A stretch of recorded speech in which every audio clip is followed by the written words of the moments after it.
नमस्कार। आज मैं फिर उपस्थित हूँ आपके सामने एक और नए विषय के साथ और कुछ नई चर्चाओं को लेकर के। प्यारे मित्रों, हम सभी न जाने कितनी अपने घरों से भी दूर जा जाकर बहुत सारी पुराणे सुनते हैं। अच्छी बात है, महापुरुषों की जीवनी हमको सुननी चाहिए, उनका चरित्र हमको सुनना चाहिए और जैसा उनका चरित्र है, जैसे उनकी जीवनी है, हमें भी अपने आप को उसी मार्ग पर ले जाना चाहिए। तो क्या कर पाएंगे आप ऐसा? नहीं कर पाएंगे। हम पुराने जितनी भर हमारी पुराणे हैं सबको रस ले ले करके सुनते हैं, फिर वो चाहे अच्छी हों, अच्छे मार्ग से बताई जा रही हों या झूठे मार्ग से बताई जा रही हों। ऐसे ऐसे वहाँ शब्दों को तोड़ मरोड़ कर बताया जाता है कि शायद है कि वो महापुरुषों ने आकर सीधा इनसे ही अपनी जीवनी को बताया कि हमारी ये जीवनी है और ये जीवनी आप जाकर समग्र संसार में इसको सुनाइए। जरा खुद नहीं विचार कर पाते हैं कि हम कर क्या रहे हैं।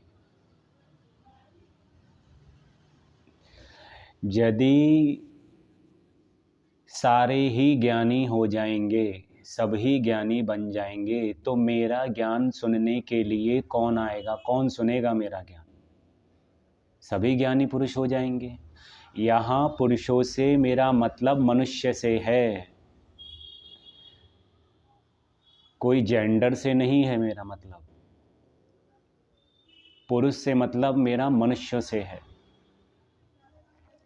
तो मेरे कहने का तात्पर्य ये है कि यदि हम सभी ज्ञानी हो जाएंगे, यदि फिर मेरे जो विचार हैं और मेरी जो कथाएं हैं जिनको मैं तोड़ मरोड़ कर पेश कर रहा हूँ, उनको कौन सुनेगा? यही तो कारण है कि पुराण तो हमको घोट घोट कर सुनाया जाता है।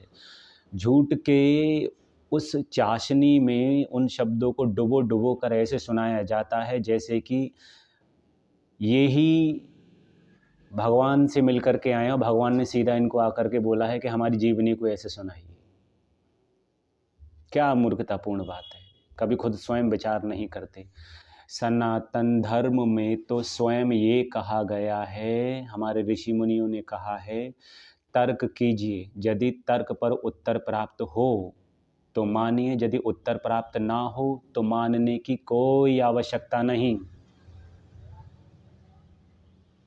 तो कुछ दंत कथाएं सुनाने वाले हमारे ऋषि मुनियों से भी अधिक हैं, उनसे ज़्यादा अधिक ज्ञान है इनको, परंतु हम ये ही नहीं सोच पाते हैं कि हम कर क्या रहे हैं। स्वयं कभी आपने ज्ञान प्राप्त किया है? 3 घंटे बैठकर मेरा लेक्चर तो सुन सकते हैं आप, 1 घंटे स्वयं गीता जी नहीं पढ़ सकते हैं। क्या कहा भगवान कृष्ण ने वहाँ मनुष्यों के बारे में, जीव के बारे में क्या है, परमात्मा के बारे में क्या है, दैनिक क्रियाओं के बारे में क्या है, क्या कहा है, क्या कर्तव्य है, क्या अकर्तव्य है, क्या सम्मान दिलाता है, क्या अपमान दिलाता है, कौन संबंधी है, कौन संबंधी नहीं है, कभी विचार नहीं किया, कभी गीता जी को झांक कर नहीं देखा। चलिए कोई बात नहीं, आगे बढ़ते हैं। मैं ऐसे ही श्रीमद् गीता जी के 18 अध्याय कुछ इस प्रकार से प्रस्तुत करूंगा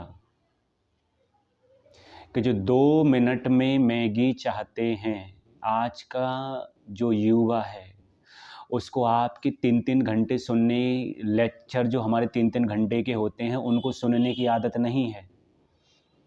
उनको कंप्लीट नॉलेज चाहिए 2 मिनट के अंदर।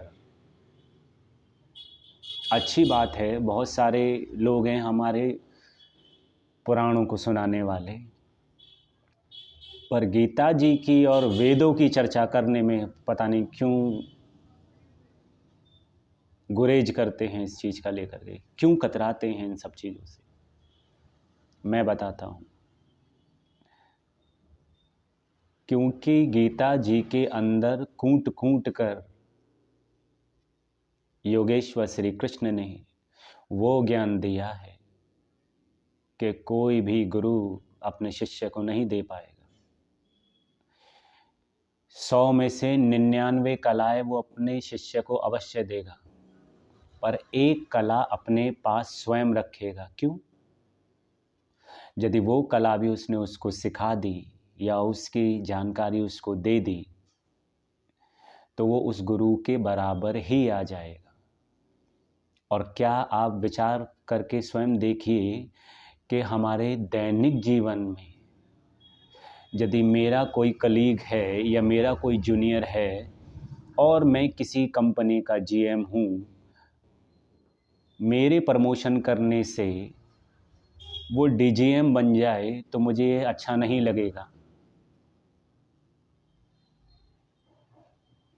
तो यदि कोई व्यक्ति पहले से ही निम्न है और जो उच्च स्थान पर बैठा है तो वो नहीं चाहेगा कि ये मेरे बराबर आए। यदि वो उसके बराबर आ गया तो उसके पास भी वही सब अधिकार होंगे जो उच्च स्थान पर, जो उच्च स्तर पर है, उसके पास हैं। मैं तो यही कहूँगा आपको कि गीता जी को पढ़िए, अपने जीवन में उतारिए, वहाँ से ज्ञान प्राप्त कीजिए। क्या करना है क्या नहीं करना है ये स्वयं गीता जी आपका मार्गदर्शन करेंगी।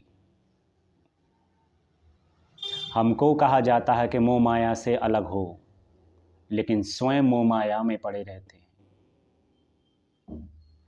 तो ऐसे ही गीता जी के 18 अध्यायों को लेकर के मैं अपने YouTube चैनल पर आ रहा हूँ, जहाँ हम प्रति एक व्यक्ति उसको बहुत ही सरल ढंग से उसको समझ सकता है। आपको संस्कृत नहीं आती है, आपको जो भी भाषा आती है, गीता जी उस भाषा में उपलब्ध हैं। आप वहाँ से गीता जी को लीजिए और उसका अध्ययन कीजिए। जो भी आपके, जिनको आप मानते हैं, आप उनसे कहिए कि आपको गीता जी का ज्ञान प्राप्त करना है। देखते हैं फिर कितने कर्तव्यनिष्ठ और कर्तव्यशील आपके गुरु हैं जो आपको गीता का ज्ञान देते हैं। तो ऐसे ही मैं गीता जी के 18 अध्यायों को एक जन कल्याण के लिए और कुछ ऐसे सरलीकरण के साथ में प्रस्तुत करूँगा जहाँ प्रत्येक व्यक्ति को समझ में आए, वो भी समझें, हम भी समझें। आपके साथ रहकर मैं भी एक नया अनुभव लूँगा।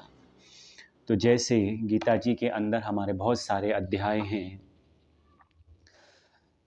संशय और विषाद योग, सांख्य योग, कर्म योग, ज्ञान योग, ज्ञान कर्म योग, कर्म